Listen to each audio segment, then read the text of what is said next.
In the last 2 years, we've built up this programme from 30 people scrambled together in a room over in Palmer late one day to talk to Stella Creasy. It turned out to be a really good evening.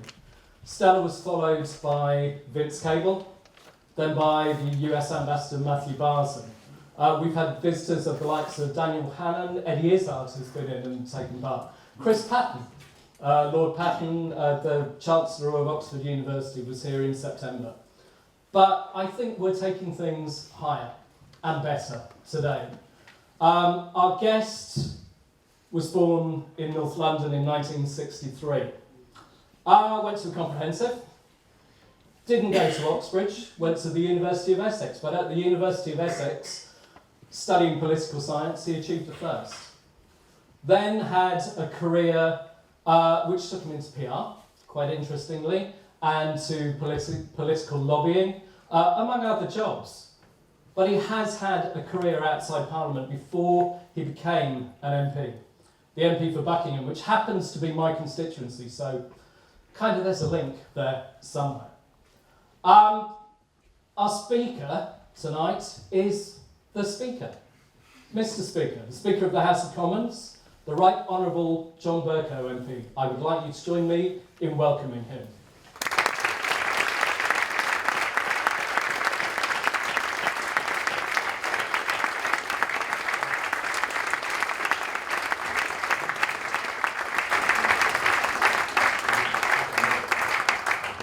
As you can see, joining Mr. Speaker tonight is Ben Cooper. Ben, as President of RUSU this year, and of course a politics student, which seems to be what you have to be President of RUSU. Elections are open, other schools will be included. The format that we're going to have for this evening is that Ben and myself are going to ask John some questions, probably for about 15 minutes or so, and then it is over to you. You will notice there are people around the room, in fact, two of them just here, who are in orange t-shirts who will have microphones. Now, what is the parliamentary tradition if you wish to ask a question? Don't put it down on paper and send it in weeks in advance. Bob. You don't have to bob here, but you have to get to garner our attention in some way. The speaker is very good at deciding who's going to speak next and taking questions. If I see some of my students here, I'll help out as well. But if anybody and everybody, and I hope you all do want to ask something, you will have your chance and your opportunity.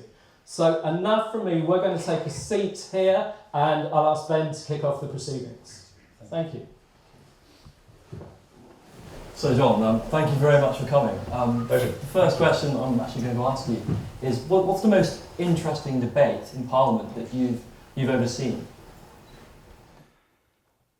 Well, it's quite a tough choice.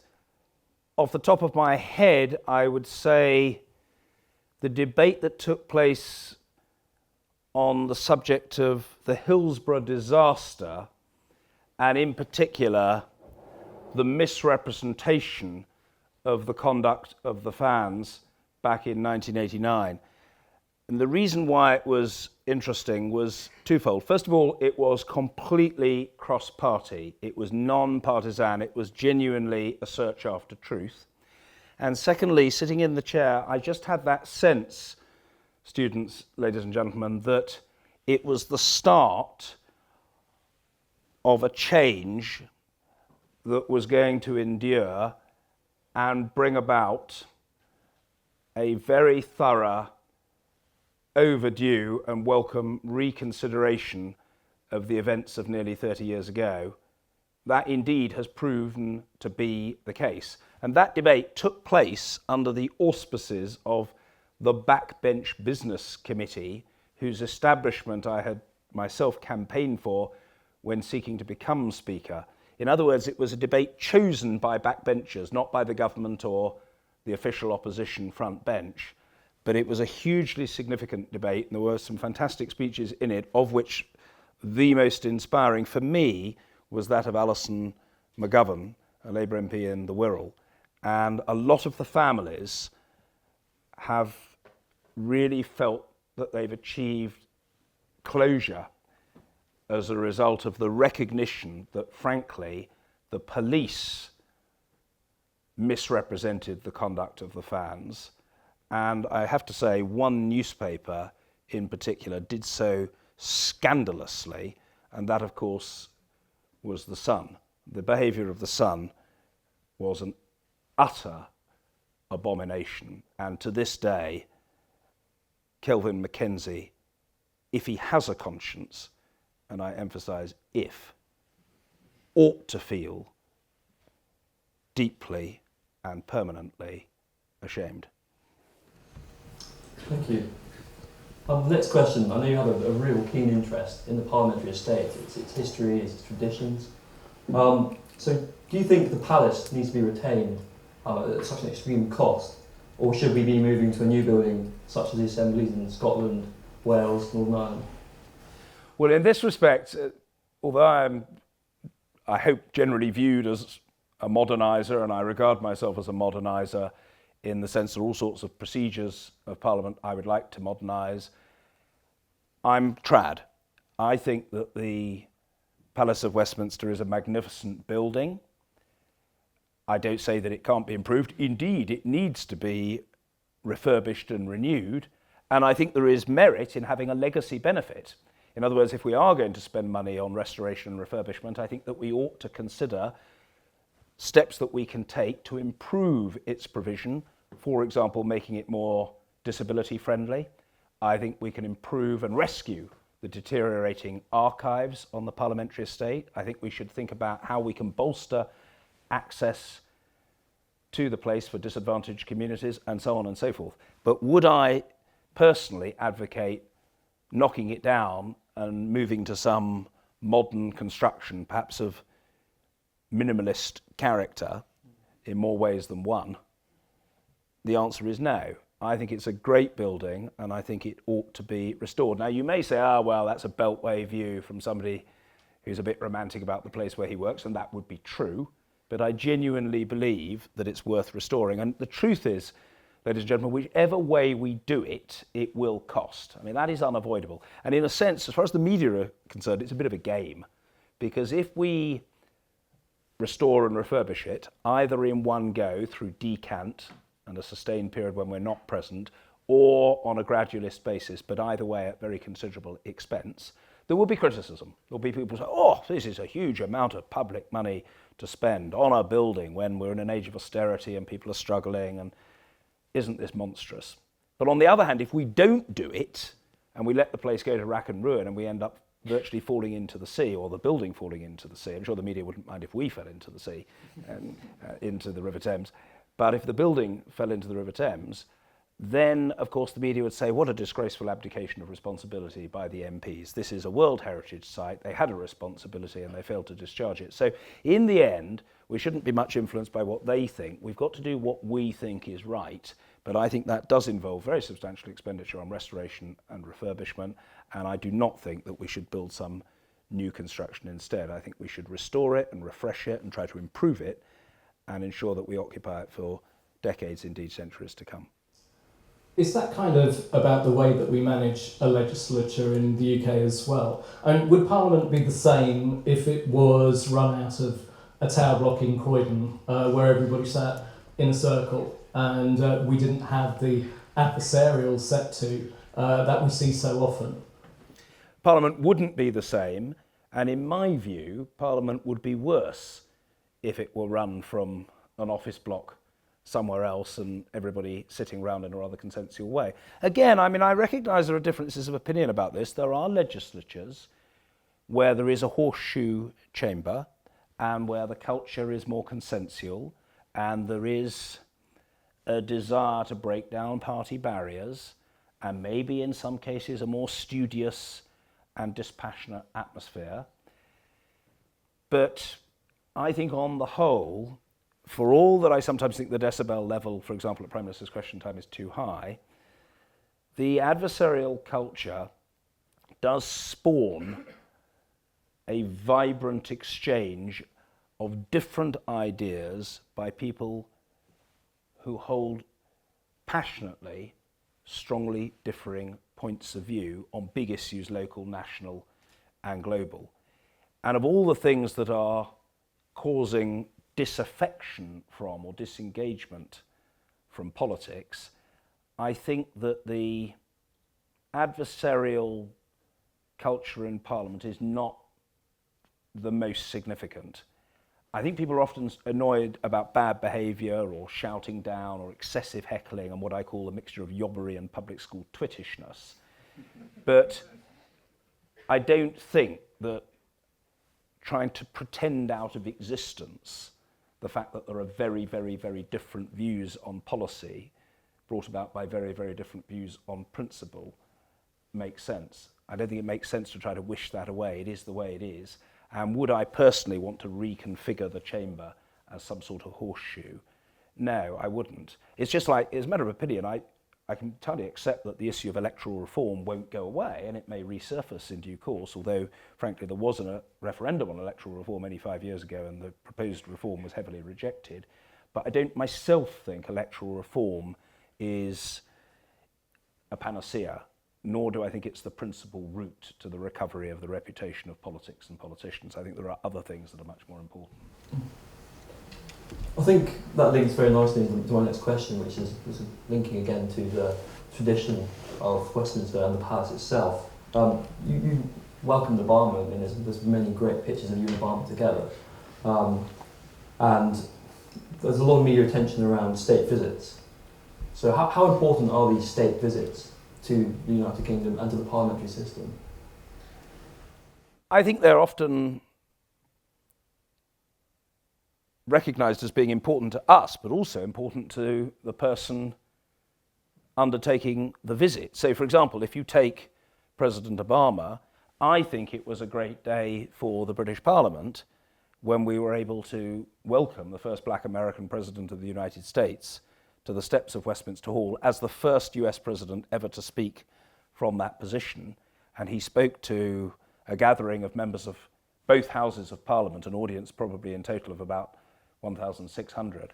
And it was a great occasion for us, but it was also of enormous value, I think, to President Obama, because the pictures back home spoke of our special relationship and of our esteem for the office of president and of our respect for its incumbent, Barack Obama, who did himself a huge favour that day, both with the way he spoke, the way he mingled with colleagues, and behind the scenes, most of you wouldn't have seen of this, in fact you wouldn't have seen it, by the way he behaved towards the staff of the House when the Lord Speaker and I took him on a tour. He was actually interested to meet the doorkeepers, people in important functional roles, but not particularly senior roles, and he made a point of going and introducing himself to all of them, and I think he did himself a great favour. So it was good for us, but good for him. The question of whether there is a state visit by an office holder is not a matter for me. And I'm well aware that there is much talk at the moment about a state visit by President Trump. Well, that's not a decision for me. That decision has been made. And if that visit takes place, so be it. And no doubt if there is a visit to Parliament, I would be expected to do my duty. If you ask me, am I as enthusiastic about a visit by President Trump as I was about a visit by President Obama, or as I was about a visit by Aung San Suu Kyi, one of the bravest women in the world? The answer is a straightforward no. The elephant in the room has already escaped. And off he went with the trumpety Trump. Quiet week in Parliament this week, not a lot happening there. How does it feel, or does it feel as though you're in the middle of history? These are certainly momentous times for Britain and for the world. I didn't anticipate the way events would turn. I don't say this in any spirit of resentment or complaint. That would be completely inappropriate. But politicians usually tell you about when they were right, and I am very happy to admit to you when I was wrong. My wife and I had dinner in, I think, something like March of last year with friends of ours, Michael Levy, Lord Levy, and his wife Gilda, in a restaurant in central London. And at one point, Michael Levy turned to me and said, well, John, what's going to happen in the EU referendum and the presidential election? And I said, oh, Michael, the British people will vote to remain and Hillary will be the next president. And he said to me, John, I want both of those things and I expect neither. And he was convinced that the public would rebel against the political establishment and vote to withdraw from the EU, partly because he thought there was a very heavy concern, a very strong and dominant concern about migration, which he didn't share, but he thought that it would be to the fore, and I think the evidence is that proved to be true. And as far as the presidential election was concerned, he thought, well, like me, he thought Hillary would make a good president, but he thought she was incurably unpopular and just wouldn't command support, and that proved to be true. So I'm very conscious that, I'm in office at a momentous time. I do believe in respecting the will of the electorate. I mean, Parliament can do what it likes, but, and this may not be popular with some people in this audience, personally I voted to remain. I thought it was better to stay in the European Union than not, partly for economic reasons, being part of a big trade bloc, and partly because I think we're in a world of power blocks, and I think for all the weaknesses and deficiencies of the European Union, it's better to be part of that big power block in the world than thinking that you can act as effectively on your own. And there are a lot of supranational and multilateral and global challenges which I think we're better placed to try to address as part of a wider group. And so I voted to remain. The public voted for Brexit.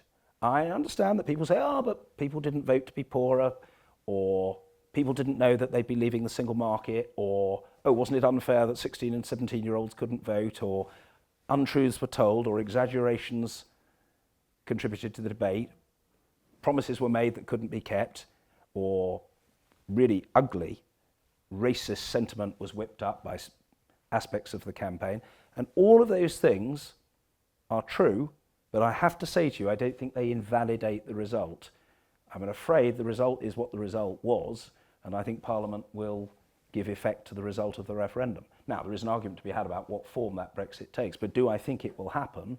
I do. Of course Parliament could have a second referendum, but there's no sign of that at the moment, and I'm not complaining about the result. I'm saying to you honestly, I voted to remain, but the public have decided otherwise. I do think, however, whilst accepting the result, we should continue to stand up for the values in which we believe, and I believe massively in equality before the law. I'm deeply intolerant of racial intolerance and bigotry. I profoundly disapprove of homophobia, and I have no time for sexism and misogyny.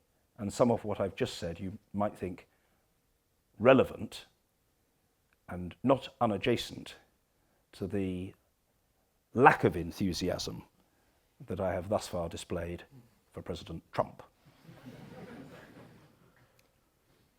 Barack Obama, I think, has good values and was a good president, having to cope with all the difficulties of the constraints on the office of president that the legislature in the United States presents. But Barack Obama was a good man and a very, very great improvement on his predecessor as president.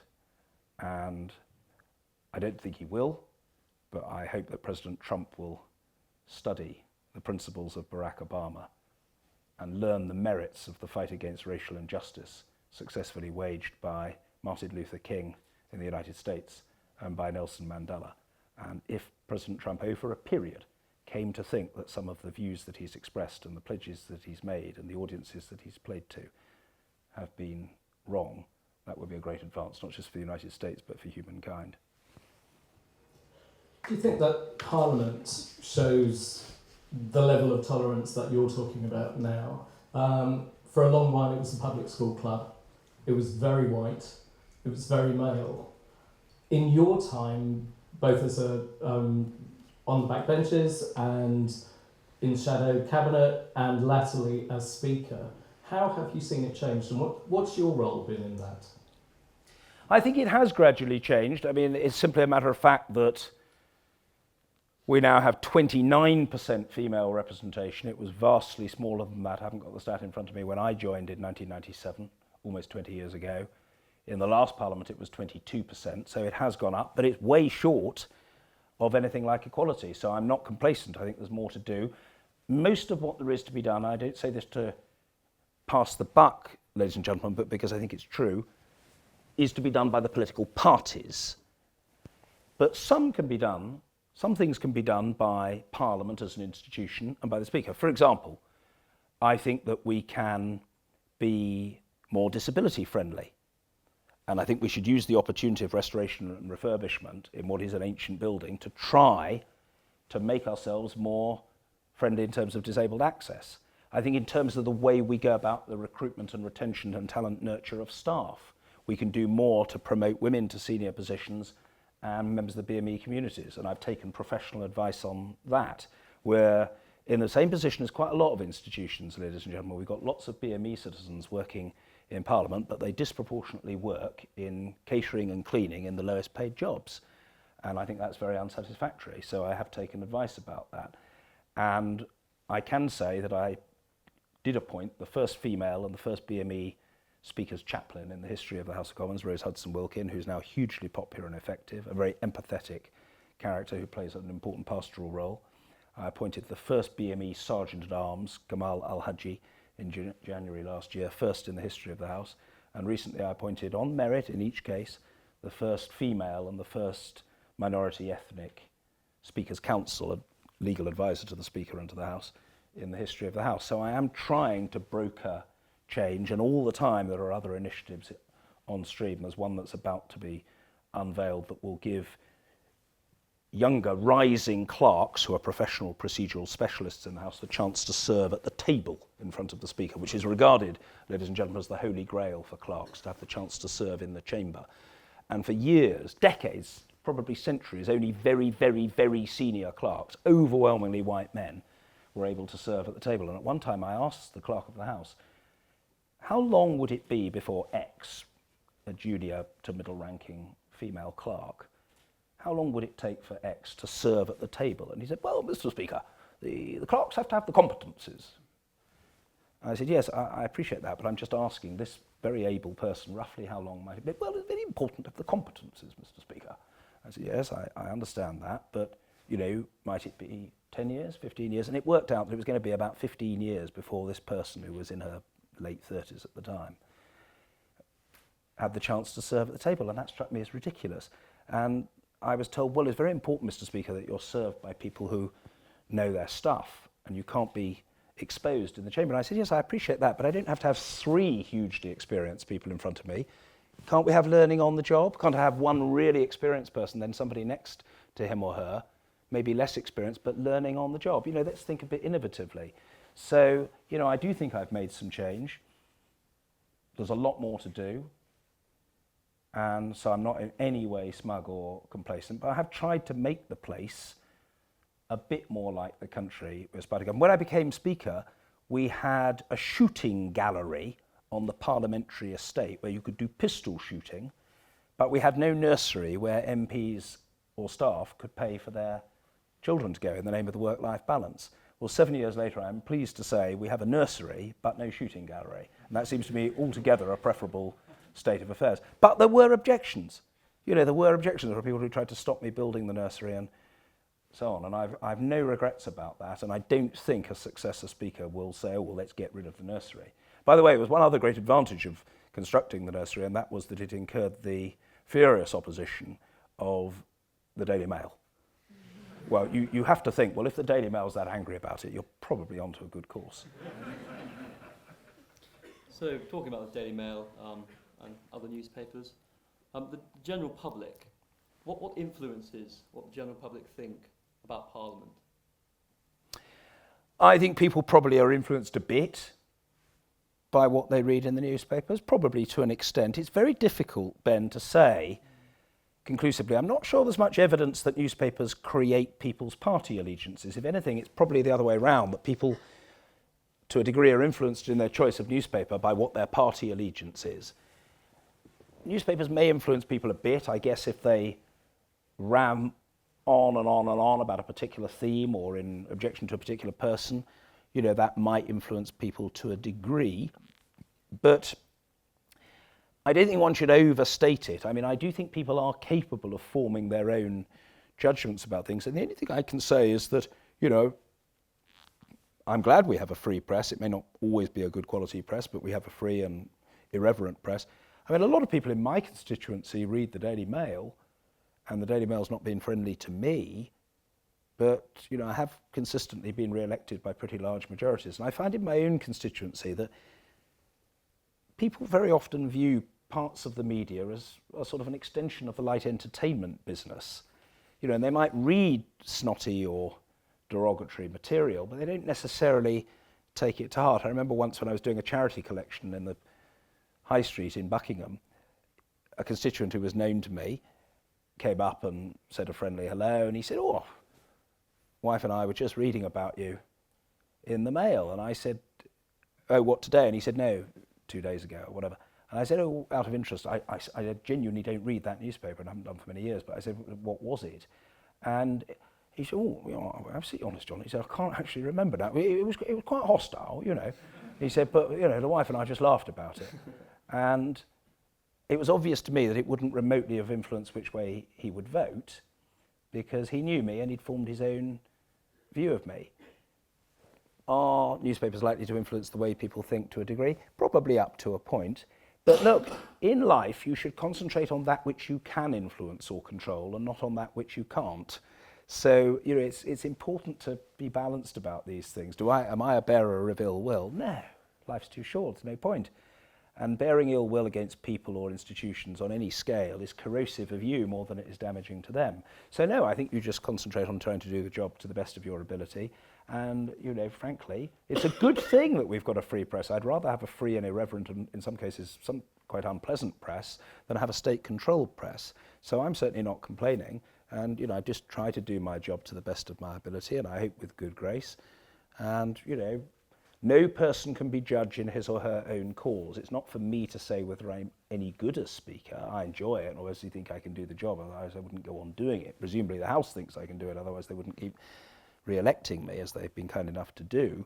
But as to whether I'm good compared to others or compared with the way you would like the job to be done, well, that's not for me to say, that's for you to judge. But, you know, I sleep easily at night and I count myself lucky. I think the thing I would say to you is I count myself lucky that I'm doing for a living as an MP for Buckingham and as Speaker what I hugely enjoy. I mean, I literally jump out of bed in the morning. And I think that's more important. If I may say it in particular to students about to embark on a career, that's the most important thing. We all want to be well paid, of course, but you know, you spend at least a third of your life at work until you retire or die, so it's incredibly important that you enjoy it. I jump out of bed every morning to come and see you lot here, and what a thrill. And it's time to hear from you lot. You've heard from us down at the front here. Now it is over to you for your choice of question, your choice of topic. Izzy and Holly are on the microphones here, so if you have a question, please do put your hand up and we will come to you. Don't all go at first, right? Yeah, it's a very British thing. People are usually reluctant to go first in my experience, but once somebody does, So, others usually follow. thank you, Will Holford, second year politics and international relations student. Great man. I was just curious to hear your opinions about House of Lords reform and whether you feel it's time that the House of Lords is elected. When I was free to hold and express opinions on that vexed and controversial question, the record shows that I did argue for either a wholly or a predominantly elected second chamber. Why? Basically because I felt that it was an irredeemable flaw in the second chamber, that it did not enjoy democratic legitimacy. I know that the late Geoffrey Howe, amongst many others, used to argue that you'd be hard-pressed to find a greater body of expertise on all sorts of different issues and disciplines than you could find in the House of Lords. And actually I accept that, although some of the expertise is a bit behind the curve, and I don't mean that rudely, but some of it is a bit behind the curve because it's people who are expert in the field 10 years ago or 15 years ago or 20 years ago, and every discipline does move on. So it doesn't necessarily boast the most up-to-date expertise, but it is a body of very considerable wisdom and expertise and experience, but it's not elected, and I think that's a problem. I think the idea that a major part of the legislature is made up of people who don't enjoy democratic legitimacy greatly hampers it. Now, the counter-argument is that if you have an elected second chamber, you have a kind of permanent war or stasis, paralysis between two institutions that are democratically elected. And there is some truth in that, but I think that is principally resolved, if I may say so, by having a clear delineation of powers and functions between the two chambers. So that was my preference. Why didn't it happen? Answer, in the last Parliament, the Conservatives under David Cameron had committed to bring forward legislation to bring about a predominantly or exclusively elected second chamber. But of course the Conservative Party as a whole in Parliament was never anything like as committed to it as the Liberal Democrat part of the coalition. And the Conservative backbenchers in particular rebelled against it, and Labour was not willing to rescue a Conservative piece of legislation, and therefore it was abandoned. There are other reforms that can be made, and some have been, in the House of Lords to provide for retirement of members, expulsion of members in cases of gross abuse, etc. And the main issue of fundamental reform of the second chamber has yet to be addressed. Will it happen? It probably will at some stage, but I wouldn't, if I were you, bet on any major change happening a week next Tuesday. Over the last 100 years, we've had pretty modest reform, and I think it might be many, many, many years to come before there is a major reform of the second chamber. By the way, as a Conservative backbencher, I was the only Conservative MP, I think, who voted for the immediate removal of all of the hereditary peers. And that was not because I'm hostile to hereditary peers as individuals, but I thought it was completely ridiculous for people to be sitting in the second chamber purely by accident of birth, and I stand by that view. Jack Marley. On that topic of Labour not rescuing that Tory piece of legislation, what do you think can be done to stop politics descending into simply one party trying to stop the other from governing, rather than doing what's best for the country? Well, I'm not sure there is anything that can be done from on high on that front, and certainly nothing that the Speaker can do. Traditionally, oppositions have tended to see their role as to oppose, though I think on huge issues, they can now and again come to the view that they're not going to play party politics and they will try to get the best outcome for the country. I think, to be fair, there's some evidence of that at the moment. I'm not here to speak for any political party, but there's some evidence of that at the moment in relation to Brexit. Now, it's messy, and after decades in which it was mainly the Conservative Party that was split on Europe, and it is still to a degree split, it's actually at the moment much more the Labour Party's problem, because most Conservatives in Parliament fall into one of two categories. They either wanted Brexit, or they've decided to go along with it because it was the verdict of the referendum. The Labour Party was overwhelmingly pro-Remain, as you know, in Parliament, though a lot of their constituents were in favour of Brexit. And the problem now for Labour is that they are heavily divided. There are Labour MPs determined to resist Brexit, and then there are those in the leadership, of whom Jeremy Corbyn and John McDonnell obviously are two of the most prominent examples, who say, well, no, we must respect the verdict of the electorate, and we shouldn't try to block the government achieving Brexit through the relevant parliamentary legislation. So if you're asking me, do I think that problem of oppositions trying to stop governments getting their way will go away? The answer is I don't think it will go away, and I don't think oppositions trying to block, or at least to probe and to scrutinise and to challenge and to amend, ever will go away, and it shouldn't, because it's an important part of the responsibility of opposition.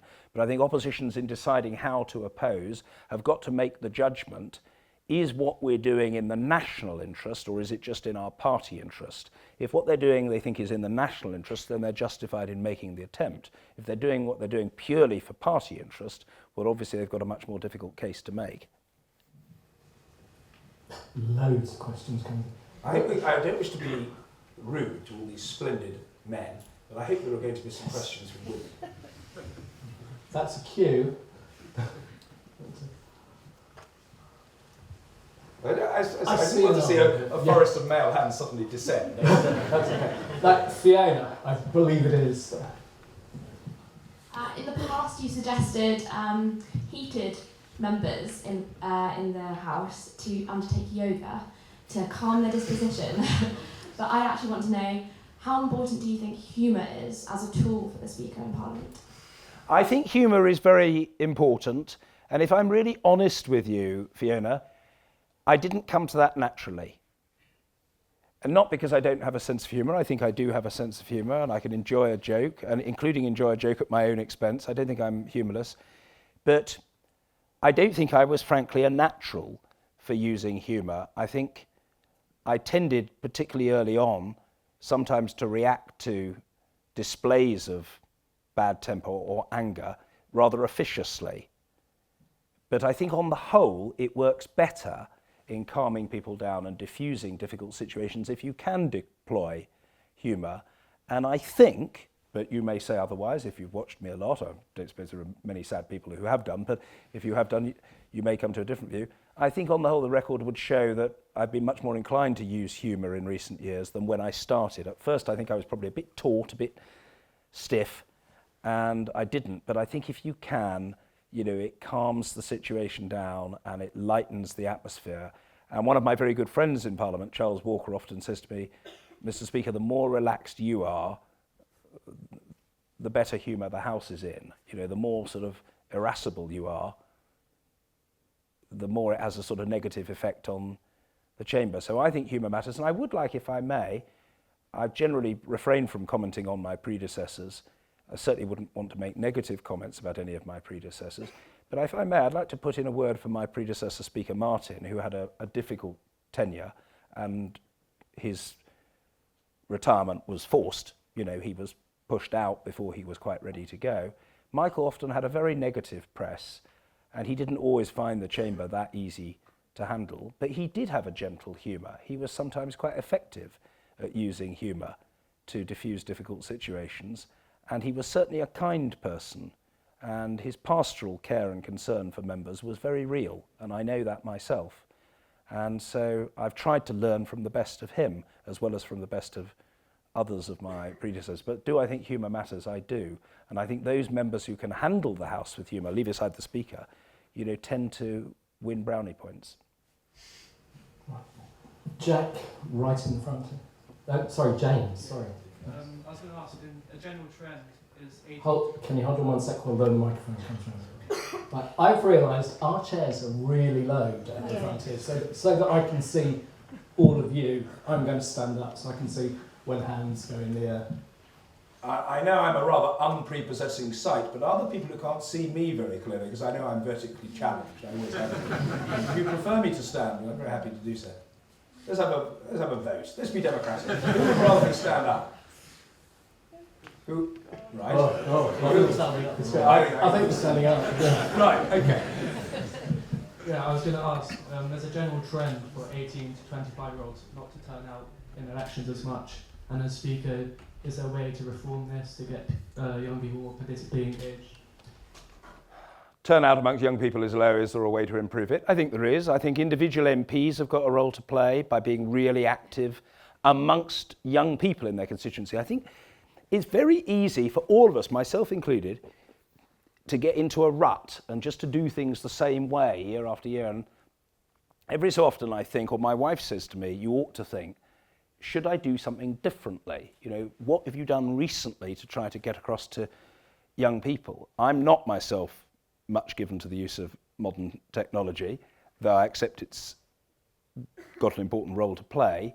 I'm not on Twitter mainly because I don't want my site managed by someone else. And I don't, frankly, particularly want to spend time tweeting when I think I've got other things to do. But the House is on Twitter. I do think that MPs have got an important role getting into schools and colleges, and if they've got a university, universities in their constituencies, and they ought to do so religiously and as a matter of very regular course. I think we should think about ways of drawing young people in, whether it be inviting students to Westminster or giving people work experience or offering, as I sometimes do, to chair debating compositions at schools in my patch. I always make a point of going to every school in my constituency in the course of a parliament at least once. So I think those are some of the things we can do. Beyond that, I think Parliament can do things. I regarded it as a big project to build an education centre in Parliament, in Victoria Tower Gardens, adjacent to the House of Lords. And that education centre, which is in a kind of terrapin building, cost about £7 million to build. It's a state-of-the-art, interactive, digital facility with programmes tailored for young people at different key stages of their school education. And the effect of that facility will be more than to double the number of young people who can come to Parliament to learn about the journey to the rights and representation that we enjoy today. So I think that was a progressive development. I mean, ladies and gentlemen, we can't be accused of hurrying the matter. It was opened by Professor Brian Cox, the noted and frequently seen on television scientist, in July 2015, in the same year that we marked 800 years since the signing of the Magna Carta. So we cannot be accused of being precipitate about it. We probably should have had such a facility a long time ago. What else? I mean, I personally favour a move to the right to vote on the internet in future, subject of course to the protection of the integrity of the ballot. But the main problem with the integrity of the ballot is postal voting, where there's quite a lot of fraud. I think the evidence from around the world is that internet voting, as an option, not compulsory, can work. More than a quarter of voters in Estonia vote online. And I think a lot of young people would be attracted to that. So all I would say is, even if you don't agree with that, I think we should be thinking, what do young people want? What would they prefer us to do? How can we go about trying to engage them in the political process? And I think there's a lot of progress, still to be made.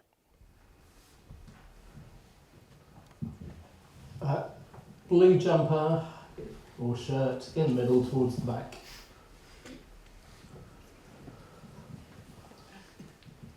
After hearing your criticisms of the Daily Mail, I'd like to hear your opinion on the alleged upcoming appointment of the Daily Mail's political editor as Theresa May's new official spokesperson. Is that right? I'm not aware of that. Who is this person? It was reported in The Guardian 2 days ago. His name is James Slack. Can't say I'm aware of the fella. He may be an extremely competent journalist. Look, the Prime Minister is completely entitled to appoint who she wants. There are some skilled journalists on all of the major newspapers. I don't know that person. As far as I'm aware, I've not met him. If I have, I don't remember having done so. But that's entirely up to her. And of course, if you're going to appoint a press spokesperson, there's a good chance that a political leader will decide to appoint somebody with very considerable first-hand experience of the press. So I certainly wouldn't criticise the Prime Minister for that at all, and I wouldn't criticise him for taking up the post. Look, I think the truth of the matter is that politicians and journalists have to coexist. I have made passing reference to newspapers, including to the Daily Mail, but they're entitled to their views. I think I did once say that it was a racist, sexist, bigoted, homophobic comic cartoon strip, and I do realise that I was guilty in those remarks of quite serious understatement, which I must try to address. A question just through here.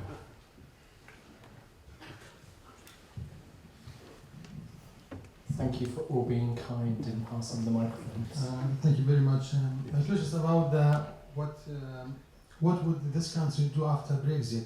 Part of the restructuring laws has been produced, part of in relating the EU.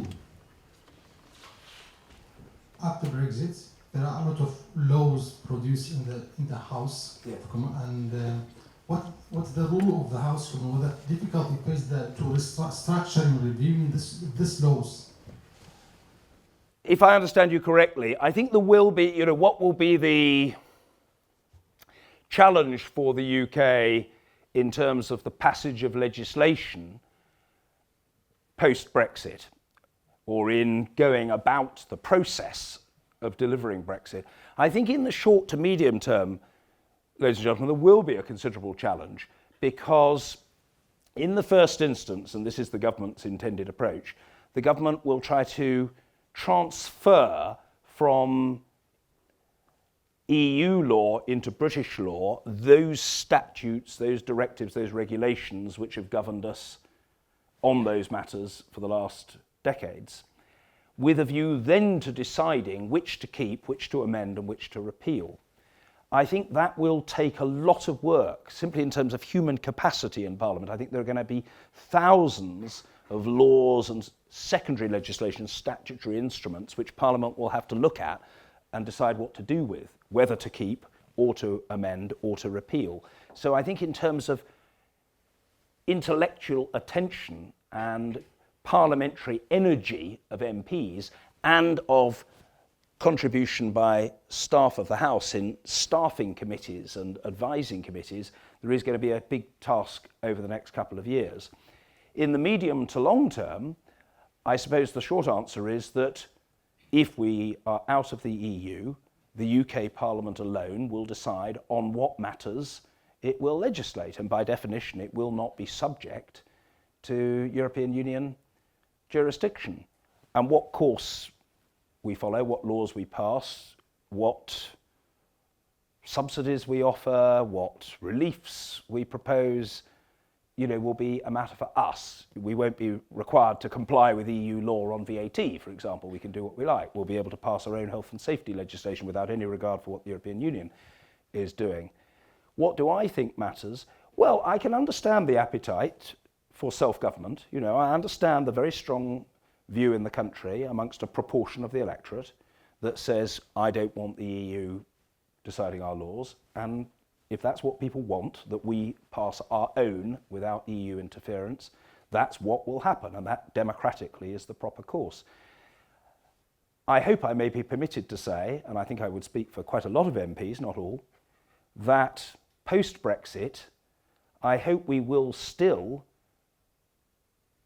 have a preference for certain laws which have decent principles at their heart, and some of which have a link with the European Union. I think that where we've made changes on working hours, for example, that protect people's health and safety, I hope we would keep those. Where we've got measures on maternity leave and maternity pay and parental leave that partly flow from the European Union, I think those have been a good thing for our country, and where, at least to an extent, some of our equality legislation either flows from or is based upon or is in line with European concepts of fairness and equality, I hope we keep those things. One thing that I found really sad, whatever you think about Brexit, the one thing I have found really shocking and upsetting over the last 7 months is the way that, following the referendum, a proportion of the electorate felt they had the license to be racist and abusive and vicious and threatening. I honestly thought the days when I would see slogans daubed on walls saying words to the effect, fuck off Polish scum, and that sort of thing, I thought those days were gone. And they've been really shocking and very upsetting experiences, not just for me, but for, I think, a lot of other people in Parliament around the country. And a lot of people across the country, don't underestimate it, are very frightened by the atmosphere in parts of the country. And I think the media have some responsibility in this matter to weigh their words in what they say. And to be honest, I don't care what people say about political correctness. Political correctness has a good feature to it, which is respect for other people and a concern for the impact of what you say on how other people feel. And in my view, the equality legislation of recent decades on race and on gender and on sexuality has been a very positive thing for Britain. Britain is a more civilised and more humane and more decent society, in my opinion, than it was 20 years ago. I'm not sure David Cameron will thank me for what I'm about to say, but it is meant sincerely. He and I had many differences, but I think that the same-sex marriage legislation that was passed during the coalition government was one of the great achievements of the last Parliament. It brought a lot of happiness to a lot of people, and it hasn't done any harm.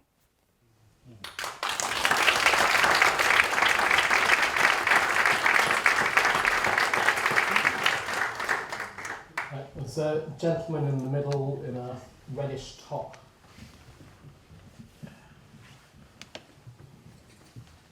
It was said during the EU referendum campaign that one of the reasons for the outcome was to become a disconnection between politicians and politics and a great proportion of the rest of the population.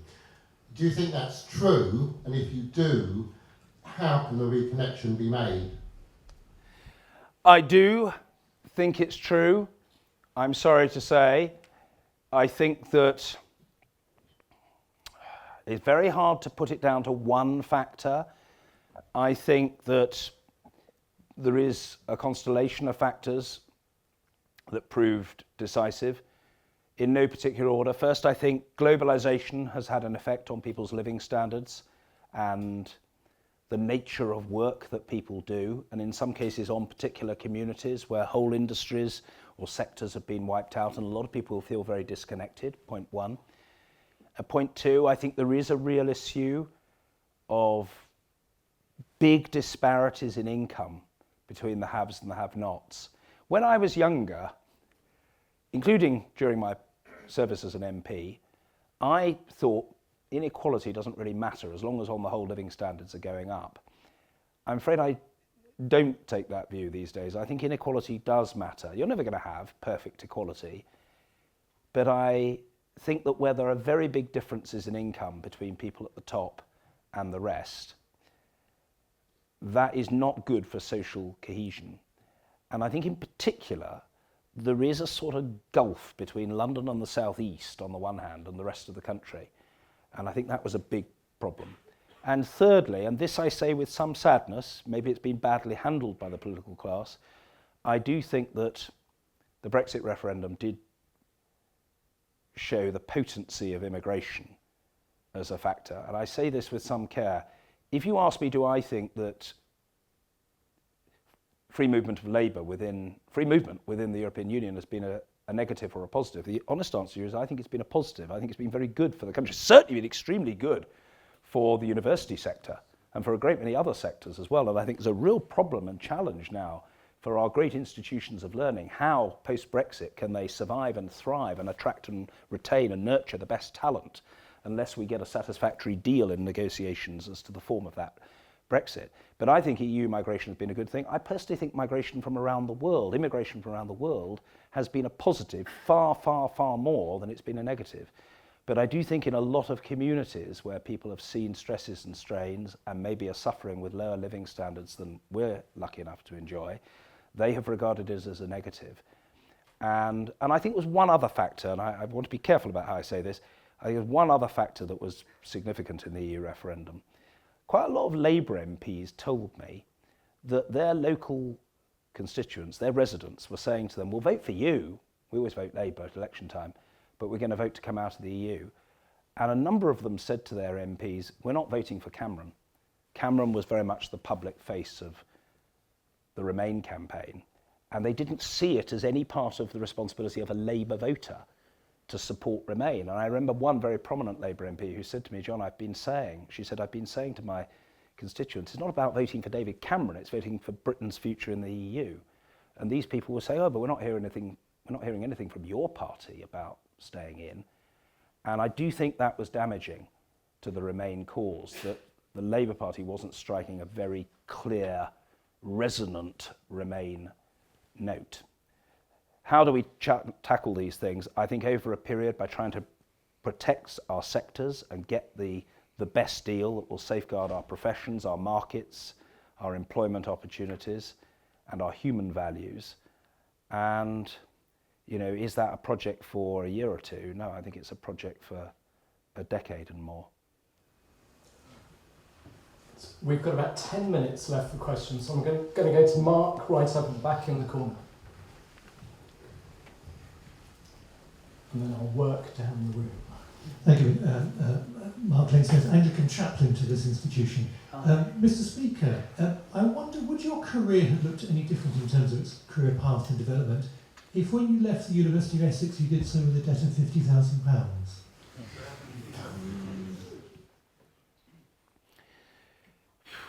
The honest answer is that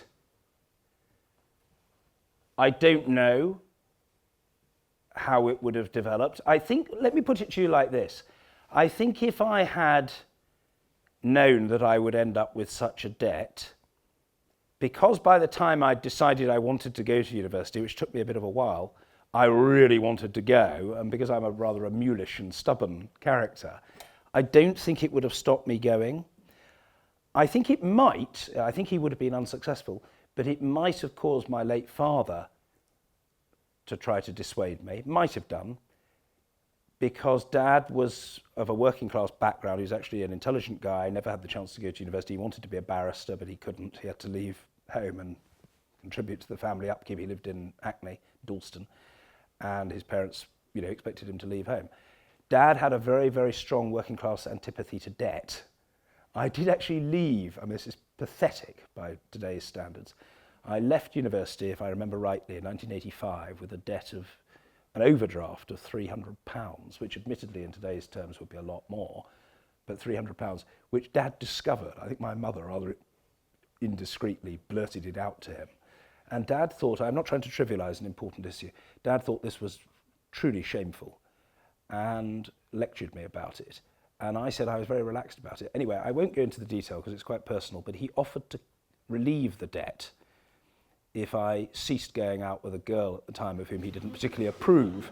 And I'm afraid I said, I'm not taking, with respect, Dad, your donation on that sort of contingent basis. Absolutely not. I will pay it off in my own good time. And if you forgive me saying so, I'll make my own choice of partner. And I did pay it off, of course. I do feel for today's students. I think it's really hard. I think that on the whole, it's still a great advantage to go to university. The one thing that really worries me, I don't see there's much evidence of lower socioeconomic groups suffering in terms of participation in higher education as a result of tuition fees. I don't think the stats particularly support that view, but I do worry, and I don't know what the evidence is, I do worry that people might be more inclined to go to a university near to home because it's cheaper. And that, I think, is a pity. I think part of going to university is going further afield and not sort of going back every week to do your washing at home or ask your parents to do your washing for you. And so I do think it is a problem. I'm not saying, however, I think there's an easy solution. I would like to see more commercial sponsorship of students in higher education, more bursaries and so on. But if you ask me, do I honestly think that the abolition of tuition fees is a likely priority in all the competition for public expenditure in the coming years? I don't think it is. But do I think it's a problem, a potential worry that we need to keep an eye on? I do, yes. And I think I was very lucky. I went on my father's business had taken a downturn, and I went to university on a full grant. And I think I was very lucky. So am I unsympathetic to students today? No, I think there's a lot of rubbish talked in some parts of the newspapers about, how easy it is. In my experience, young people today have it harder. There are greater media pressures, greater social pressures, greater work pressures. Despite my vast age, I've got 3 kids at state school, and my wife and I have in London. They get more homework than I did. And, am I sanguine? Am I sanguine about them having tuition fee debts? No, I'm not. And if I were able to help, if I am able in the future to help, I admit that I will. The lady in black in the middle there, John, about 3 rows back from you.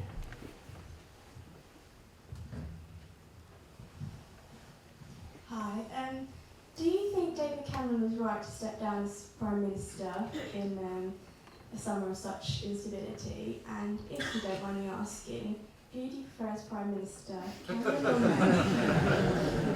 I am happy to answer your question. Yeah, I'm usually pretty careful about answering questions about this one versus that one. I wouldn't get into sort of May versus Corbyn or whatever else. I just don't think I should. The honest answer is yes, I do think that David Cameron was right to step down. Not everybody agrees with that. There are people who say, oh, well, he should have stayed on and tried to stabilise the situation. It is also true that during the referendum campaign, he was asked if he would resign if he lost, and he said he wouldn't. To be honest, although I don't generally defend people saying things and then doing the opposite or saying things if they know them to be untrue, and I don't know whether he did, I think it was one of those very difficult situations. I thought there would have been huge instability if he'd said anything else, and I think he probably felt he had to say, no, I will respect the verdict of the electorate. So I don't knock him for that.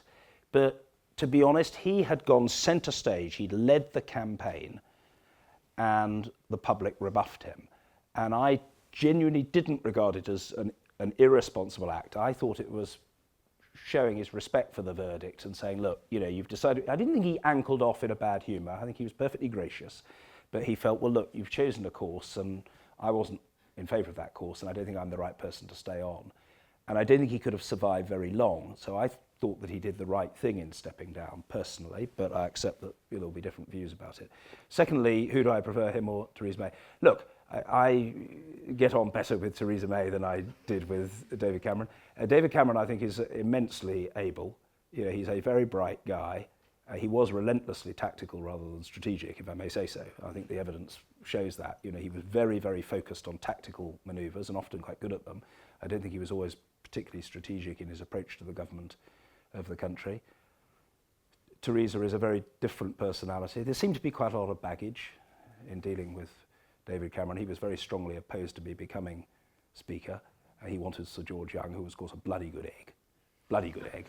He wanted to be Speaker, and it wasn't to be. And, you know, we just didn't have great relations. I mean, I wish him well. You know, he's a young guy. He's got his future ahead of him. There's a lot of things he can and will do. So, you know, there's no, in my book, there's no hard feelings.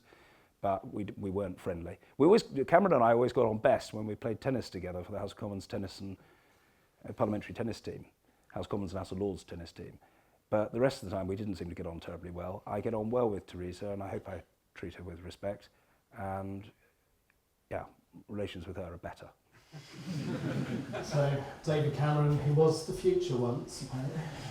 So I will take some more if you want, if you're happy. But right, well, what I will say, I'll take 3 questions. One from Taylor there is a gentleman with a pink shirt, had his hand up, and a gentleman right at the front, and we'll do them in that order. Okay. Taylor. On a slightly more humorous note, what are your opinions on the Honourable Member for the 18th century, Jacob Rees-Mogg?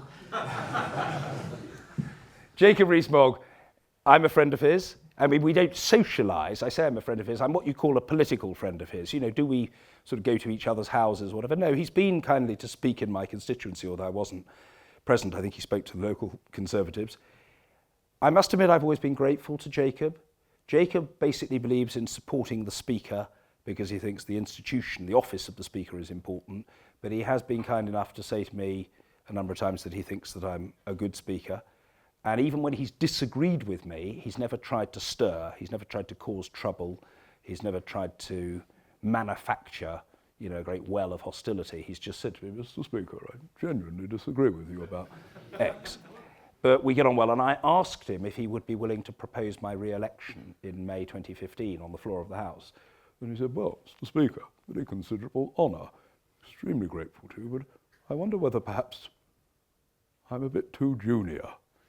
And I said, well, in terms of length of service, you're relatively new, but I think you're highly respected. And I admit, ladies and gentlemen, I thought that new Conservative government, it would be sensible to invite a Conservative member to recommend my continuation, and he did it extremely well. So the honest answer to your question is that we get on very well. We're different. I mean, he made a little joke about Mr. Speaker is something of a moderniser. Said, as colleagues will understand, I use this term with some care. And he proceeded to explain that he wasn't a natural moderniser. He was much amused by the fact that when the portrait of me was unveiled in Speaker's House, every Speaker has a portrait, it was among other portraits of speakers, and most of the other speakers were wearing a wig. And my son, who was 8 at the time, was with me, Oliver. And Oliver immediately said, Daddy, why aren't you wearing a wig? And Jacob was there at the time, and Jacob noted this. And so Jacob made a little joke in 2015 about how I must report to the House that Mr. Speaker's son, Oliver, is a great deal sounder on the issue of the wearing of the wig, etc., etc. But, you know, but what do I think of him? I like him. I mean, obviously, you know, he's a dated figure. He has got an old-fashioned image and so on, but he is as honest as they come. He is a brilliant parliamentary performer, and although, you know, I sometimes think things that he says are not things that I agree with, he's courageous and he's principled. He's not a show-off, and he has got impeccable manners. He is never unpleasant to anybody. He plays the ball, not the man or the woman. So I like him. It has to be said, you know, that they seem to like him in North East Somerset. His majority keeps going up, probably partly as a result of his own principle and record and campaigning efforts, and partly because of the very notable contribution to all of his election campaigns that has been, and no doubt will continue to be made, by his nanny. Gentleman right in the middle there. If you put your hand up, turn on and find you.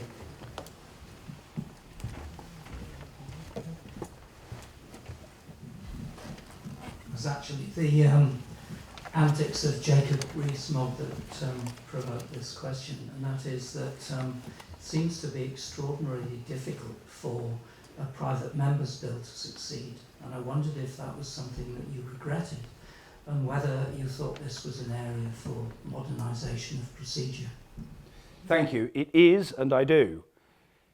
It's very difficult for a private member's bill to become law. To some extent, that's not a bad thing, because clearly a bill should have to have substantial support. But the way our procedures work, ladies and gentlemen, private members' legislation comes on a Friday, and that's just the way it is. It's been long that way, and at the moment, there's no immediate sign of that changing. And the government wants it to stay that way, because the government is usually, not always, but usually against private members' bills becoming law. Mainly because if it's not the government's idea, they think it probably isn't a good idea.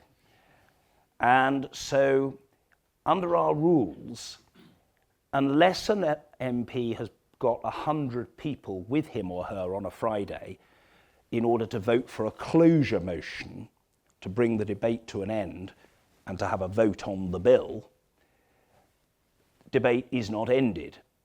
And usually, a member doesn't have 100. Occasionally, he or she does on a really big issue if they've worked over months to attract people, but they usually don't. They've usually just got an idea of something they want to become law. They don't have many people present because most MPs are in their constituencies on a Friday.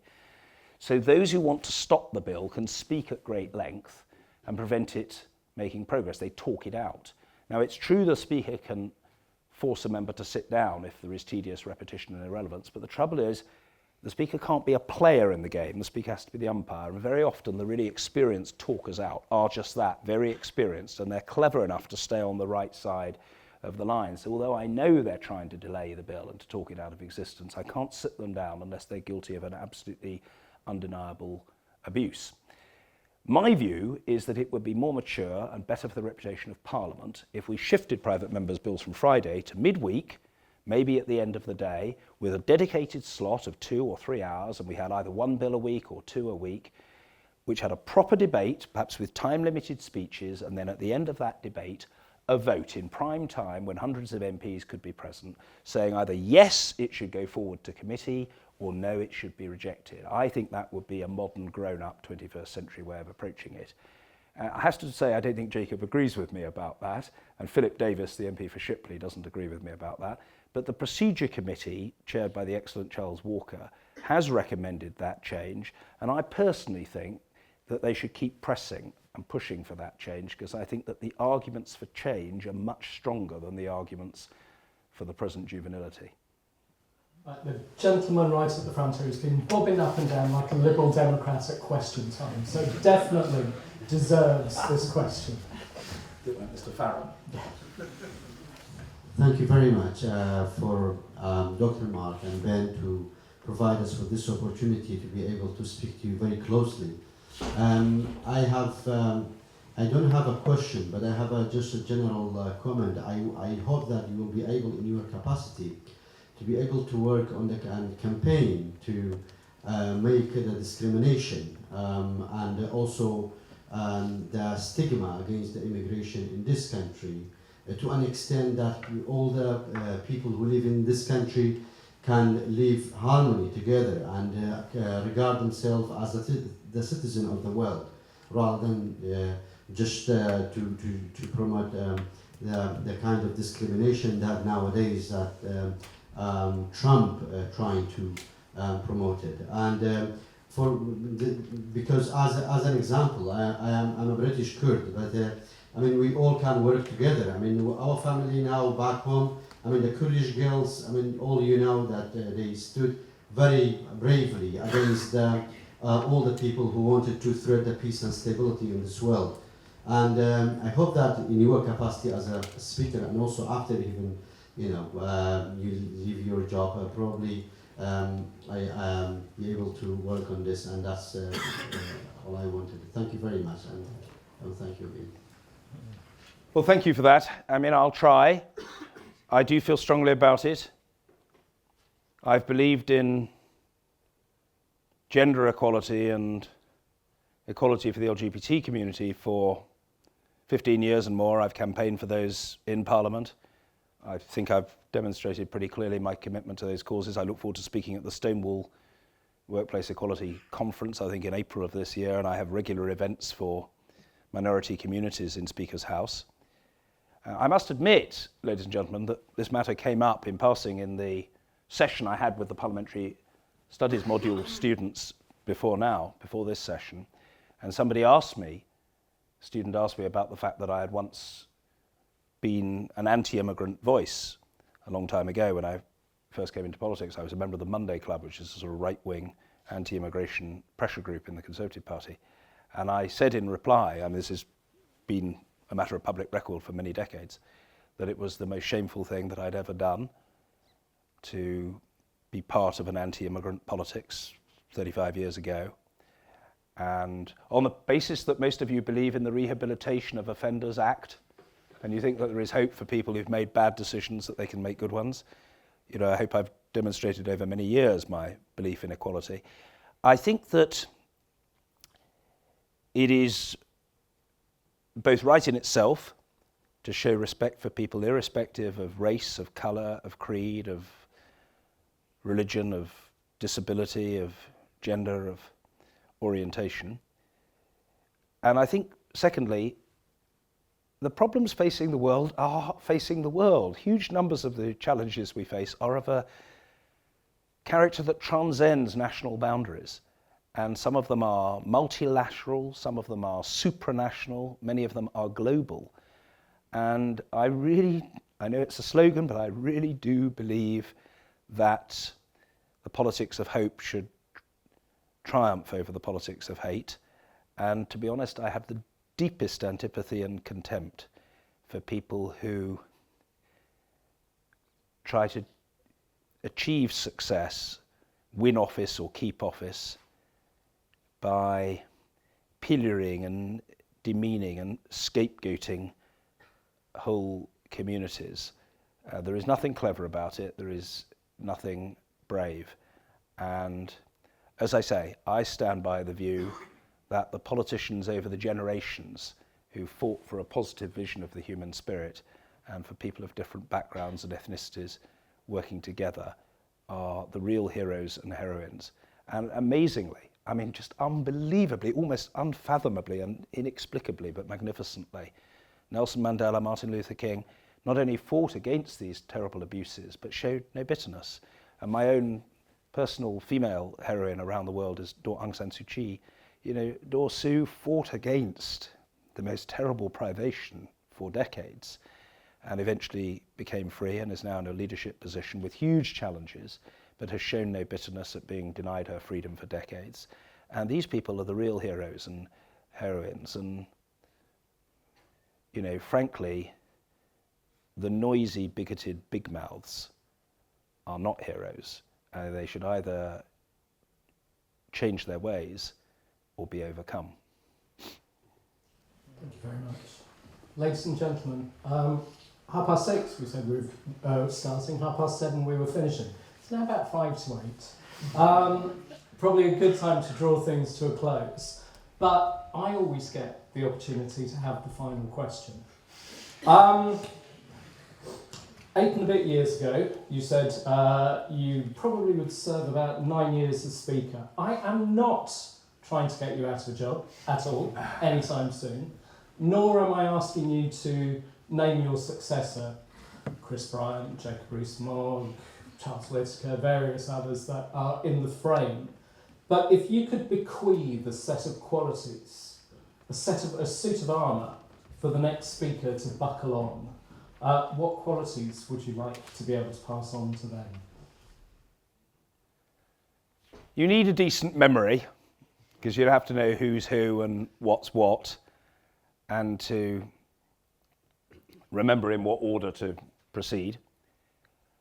I think you've got to be quick on your feet to be Speaker, because sometimes the unpredictable happens, and if you're the sort of person who can't respond to events as they unfold, you may be very much cleverer than people who are quick-witted, but if you're too ponderous and slow-moving, it doesn't work. You have to react quickly in the chair. So I think somebody who's dexterous and adroit on his or her feet will be needed. But I think the most important quality of a speaker, to be honest, is to put Parliament first and to side with the backbencher, whatever the pressure not to do so. I said in response to the woman several rows back that I have good relations with Theresa May. I hope I treated David Cameron with respect, but relations weren't great. I do treat her with respect, and I think I have good relations with her. All governments, now and again, try to take Parliament for granted and prefer not to hear the extra voice. I've always felt that, given the choice between hearing another couple of MPs put their questions to a minister in question time, which might cause us to go slightly over time, given the choice between doing that or making sure that the minister can start the next business precisely on time, is far more important that the backbench voice be heard. And I think it was Douglas Carswell, who's a UKIP MP, who once said the Speaker is biased. The Speaker is biased in favour of Parliament. I do think a Speaker ought to be biased in favour of Parliament, not for one party or the other, but the Speaker ought to be on the side of Parliament. And if that now and again upsets the government, and I did upset and irritate David Cameron several times, well, so be it. And if now and again a minister either directly or indirectly tries to browbeat you or even slightly to threaten you, if you're the sort of person who's going to wilt because a minister threatens you, frankly, you're not fit to be Speaker. You've got to be prepared just to tough it out. And I have lost sleep now and again, ladies and gentlemen, about health issues, facing my kids, as I think probably most of us have. If I look at parents in the room, I'm sure they've had that. I've never lost a wink of sleep over any work-related matter over the last 7.5 years. So all the people you mentioned, Jacob Rees-Mogg and Chris Bryant and Charles Walker and Lindsay Hoyle and no doubt others are possible successors as Speaker, but I hope that they will have those qualities. They'll do, whichever of them gets it or someone else will do some things differently, and I hope a lot of things better than I've done, but I hope that they'll be open-minded and progressive. And the only thing I suppose I could say is that I was elected in 2015 for the Parliament. In the unlikely event, I think it is unlikely, that there were an early election, I would stand again, but I'm not thinking beyond 2020. You heard it here first. Thank you. I'll hand back to Ben to close, I think. I'd just like to thank you all for coming. There's not really much of a point doing this if you don't all turn up. But also a massive round of applause, please, to all the helpers. Again,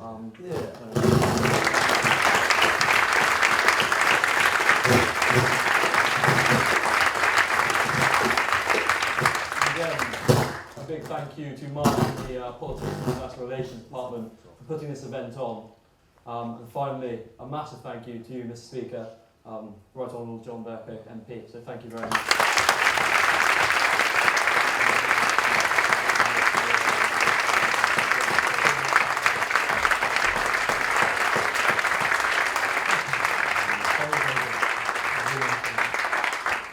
We are done. Thank you very much. Thank you.